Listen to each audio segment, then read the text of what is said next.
Today with us we have Mrs Poonam Nanda. Poonam is a founding member of YouWeCan and a Dean of Student Welfare at Shoolini University. Having battled cancer twice in her life, she works extensively in educating rural women in the field of cancer awareness and detection. Welcome, Poonam. Thank you, Santosh. So good to be here. Thank you. Thank you so much. So just to get this session warmed up, would like to understand about your journey with YouWeCan and Shoolini University and maybe how it is all both coming together for you. Yeah, sure. So, I was born and brought up in Chandigarh. I lived a very long time in Chandigarh. And then with my husband's job, I moved to different parts of the country. I've done it all north, east, west, south, which I think was a big help for me and for my kids, because we got accustomed to different cultures and different kinds of people across the nation. And I've been in the field of education for a very long time. My first job was as a teacher in Yadvindra Public School many decades ago. And I would still call myself a teacher because that's what I love doing. And for the last years, I've been the Dean Student Welfare at Shoolini University. I was also heading the training part, the soft skill training part of it, and which I continue to do. And well, yes, my journey with the YouWeCan, I could say that it was way back in 2009 when I was detected with cancer for the first time. And I went through the surgery, the chemo, the radiation, the whole 9 yards. And but deep down, I knew before I had cancer that I had to be careful because it was running in the family. My mom had breast cancer. So when this bad news broke, I was kind of mentally a little bit prepared for it. And I think it's my good luck that my family, always made sure that I went for regular checkups. So both times it was detected very early and I didn't have to suffer that much. But when I joined the university, I was always thinking that, it's about time we did something for the community. I've suffered, but I'd like other women to know and all the men also to know that, this is what you can do for your women if you want them to be healthy. So we reached out to YouWeCan and then I bundled up my volunteers who were equally excited about it. And mind you, most of my volunteers were kids, who had had cancer in their families, lost relatives. They were the ones who were most empathetic and most willing to put in any amount of effort that was needed. And I started with the 6 volunteers and today I have more than 300 volunteers just in Shoolini to help me out. So that's how, both the journeys came together. So 300 volunteers and all motivated youth is Yes. such a force to have with you, right? Amazing. Absolutely. So what would you define as the wow moment for you when you actually moved into and started your journey? And like, did you see some change that made you go like, this is wow, this is great? I will tell you that there are wow moments all the time. I mean, I really don't want to put a finger on any wow moment and said, okay, like that was the life-changing thing. No, I really can't do that. But as far as my job as a teacher, a mentor, a friend is concerned, whereas with my students, I think every time a student has come back to me and said, Nanda ma'am, you've made a difference in my life. Thank you for being there for me. That's my lifetime achievement award. I don't feel that I need anything else. And as far as cancer is concerned, women are so reluctant to talk about it. And I have spoken to some patients, friends have said, the strange thing is that even when friends reach out to me, they'll tell me, Poonam, is it okay if we ask you to speak to a friend or a relative who's suffering? We'd like you to speak to her. And I say, of course. I mean, why would you even ask that question? I would love to talk to somebody, and if my two bit can help someone, at least lift up their morale. That itself is an achievement. So, there my aha moments have been when I've spoken to women who are going through breast cancer or any other cancer.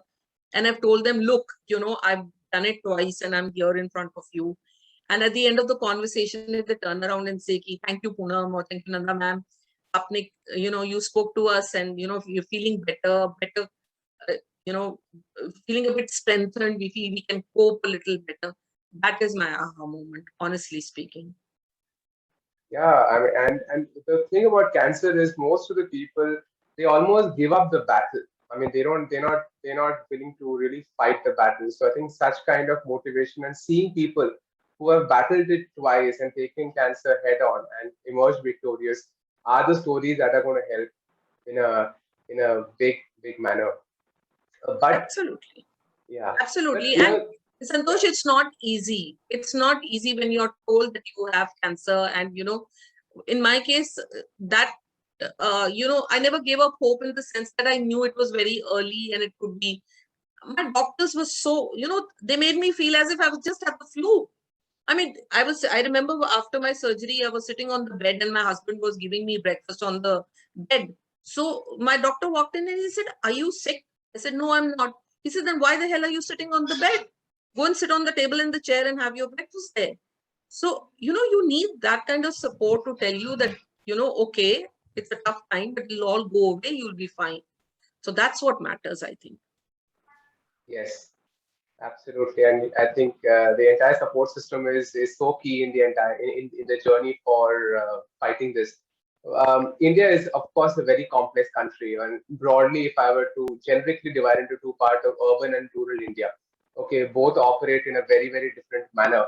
Um, and of course, you're doing a lot of work to bring in the awareness and in the rural space as well.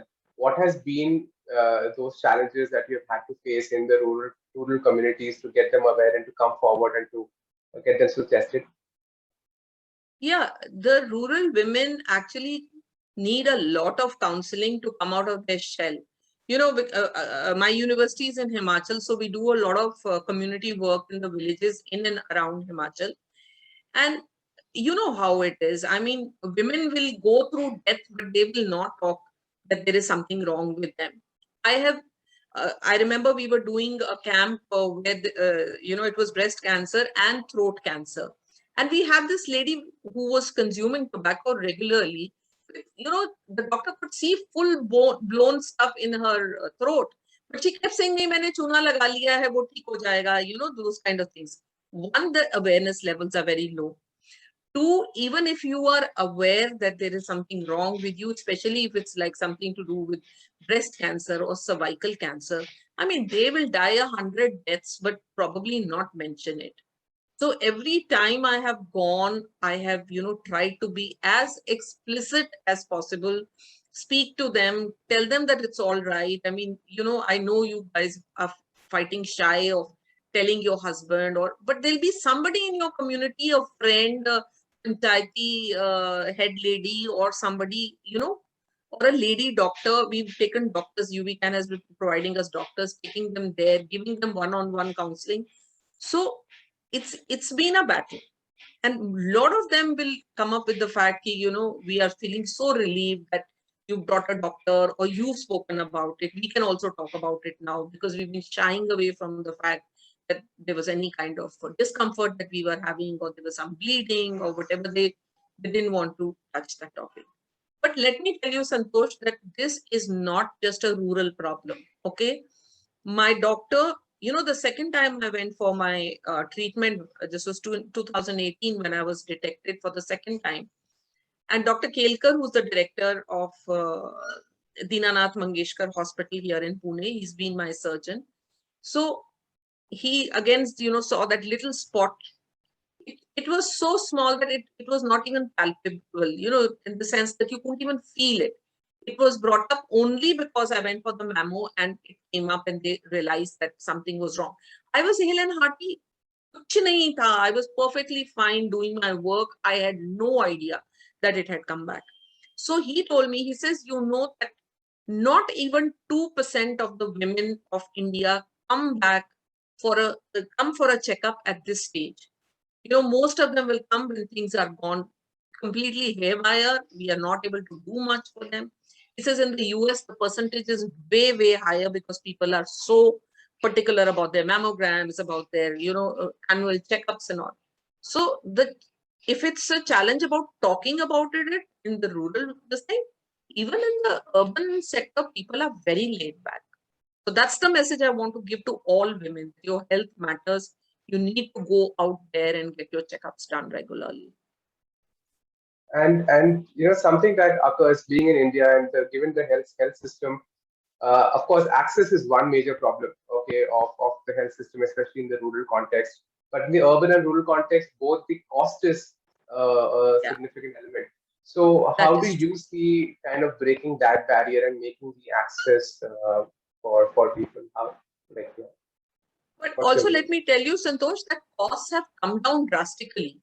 And there is a lot of support from the government. There is the PM fund, there is the CM fund. Only thing is that because of the bureaucracy, the delays come. So in YouWeCan, we have sometimes helped partially, somebody just needs that 30,000-40,000 to pull them through for the next 15 days till the donation comes in from the PM or the CM relief or whatever. Firstly, people are not aware of the schemes. There is so much that the government is doing. So they need to be made aware around that. And then, of course, now, as I said, a lot of schemes are there. We can also be, the marginalized sector. We have some schemes. We are now planning to open help desks at various hospitals where we can, like a social work setup that we guide them around and sort of help them out to see what is the best we can do. Thankfully, YouWeCan has built a lot of goodwill, so we are able to help a lot of people with that goodwill. So many doctors don't even charge. They say, just send us the reports and we'll tell you what needs to be done. And the cost also has come down. The chemotherapy round that I did 10 years ago used to cost me nearly 50 grand per session. Now it has come down quite a bit. So if you can, if you have the right information about the schemes, about the programs, people, especially people who can't afford it, there is a lot of help available. But unfortunately, Santosh, the numbers in India are so huge that I really don't know what the government could also do about it, honestly. But I really Yes, do feel yes. that more could be done. Sure, Definitely. sure. No, and more power to you and the work that is happening for sure. And COVID for whatever reason has been like a big challenging factor for on-ground work. Absolutely. How have you managed to continue the whole awareness, or what's your take on how things have panned out for you guys? So in the university, education went online. I mean, our whole, like I call myself a Zombie now because, there's so much of Zoom from morning to evening. So academics went online and we tried to get everything online, whether it was my training program or our interaction with the women or with the kids, we did a lot of stuff online. So we do quite a lot of things in October. That's Pink October, breast cancer awareness month. So we try to do some interactive sessions with doctors. We did, and even for the World Cancer Day, which is 4th of February, we did a music concert. We had stage artists performing, and we sold tickets. So a whole lot of things. We did what we could, and honestly did it much better than what I thought.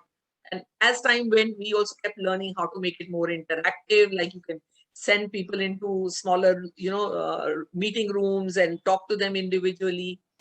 And in YouWeCan, what happened, we decided to change gears. Mission 1000 came up because all of us had borne some kind of loss somewhere in the family or relatives or friends. And so our entire focus for the last more than 6 months now has just been Mission 1000 beds. And honestly speaking, even a person like me, when Jitin said that this is the vision UV has, I was also skeptical, that 1000 beds, and that also we have to look for funding. How are we going to do it? But honestly, it's like a dream to come true.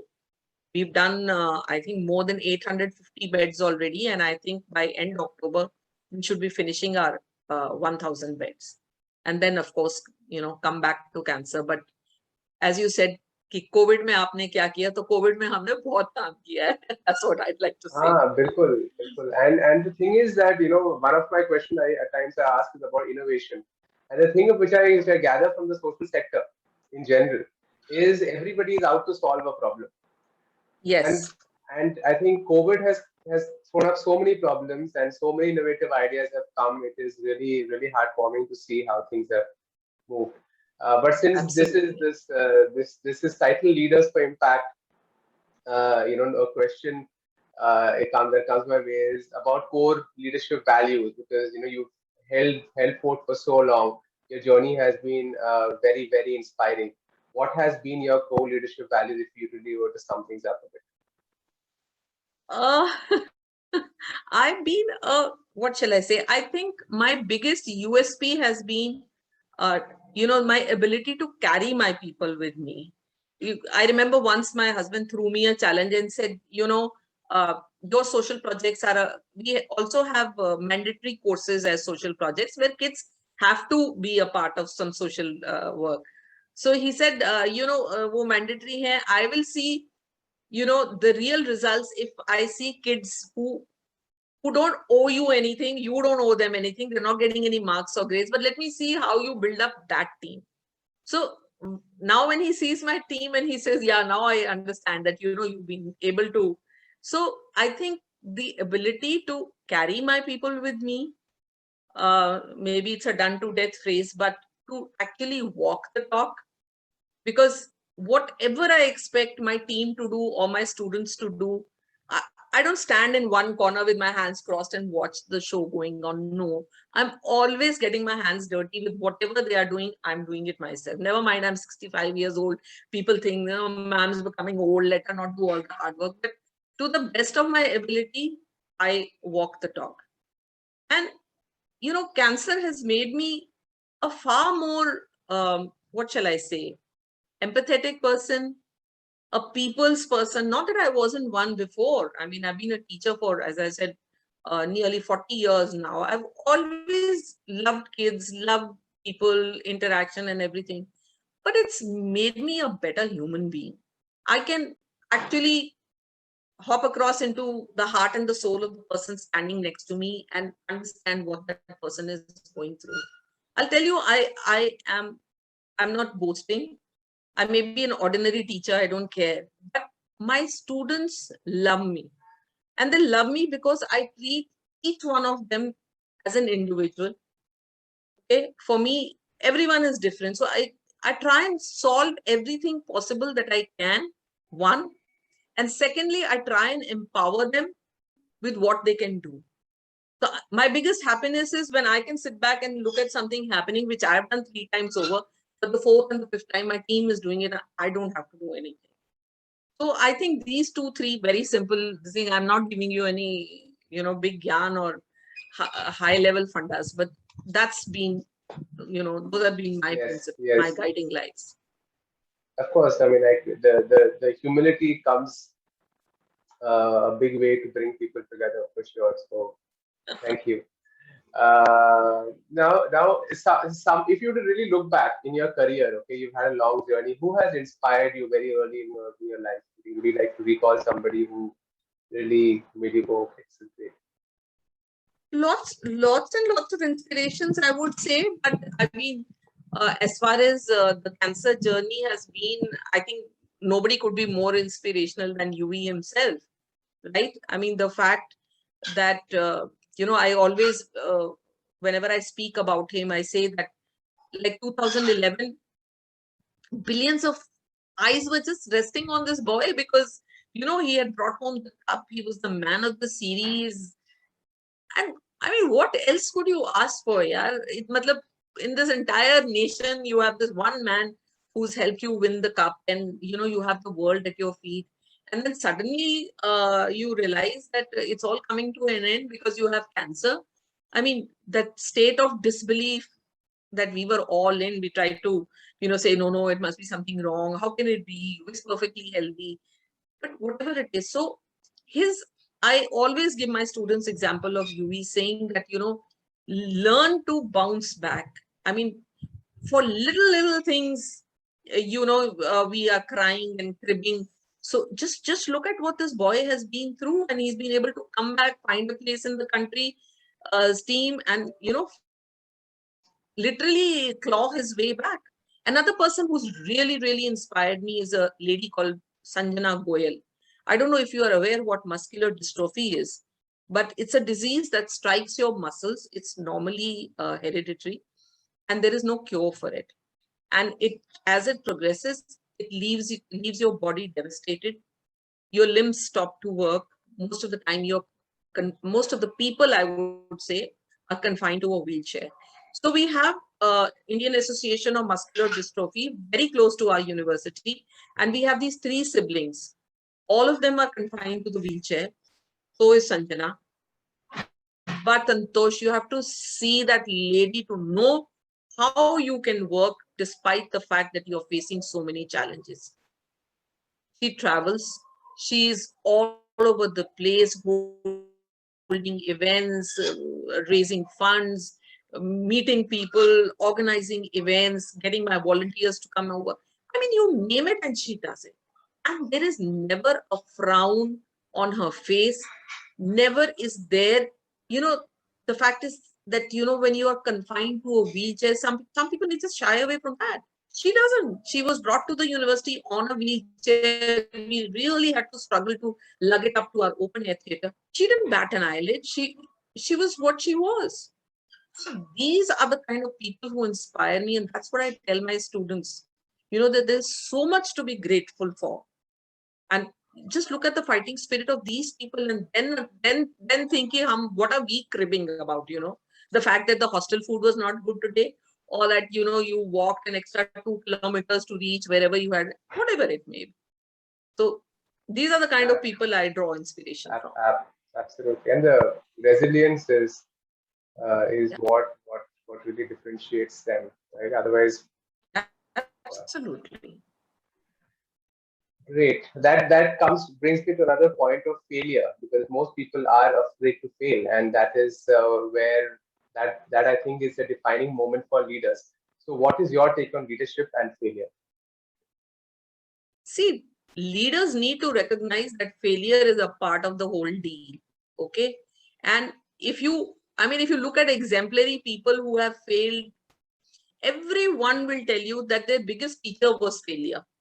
Okay. I have seen a lot of leaders trying to brush it under the carpet. And even when it's like fallen flat on their faces, they will try to paint, polish, and portray as if, oh, no, it wasn't really anything too bad. But what's the big deal? You can't be successful 100% of the time.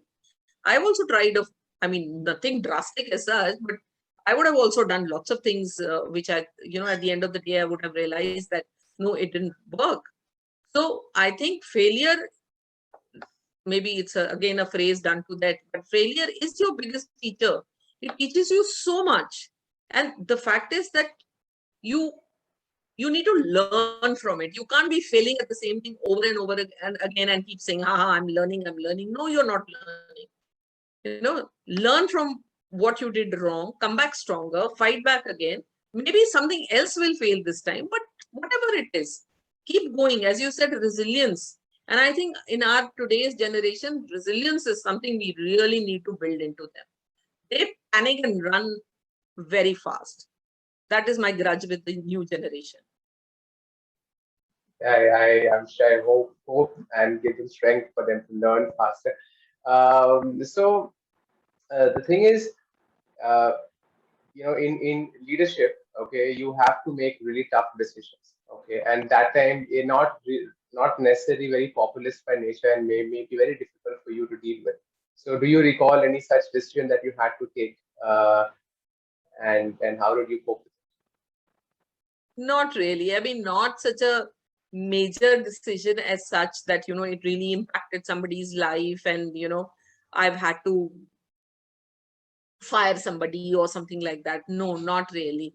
But there have been some tough calls that I have taken, like having to speak to my team about things. I'm often accused, our vice chancellor is also very young and enigmatic person, and he's from the corporate world who's switched over to the academics. So sometimes he accuses me of being too soft. But that's the way I am. I mean, I can deliver the bad news, but I can do it in a way that it doesn't hurt people too much. But honestly speaking, I've not really thankfully had to take some very drastic decisions that have impacted people mentally or emotionally uh, in a major way. So thankfully, so far so good. Great. And in this conversation, of course, one thing I realize is I know why your students love you so much, because you're such an easy and comfortable person to have a conversation with. So that is really, really nice of you.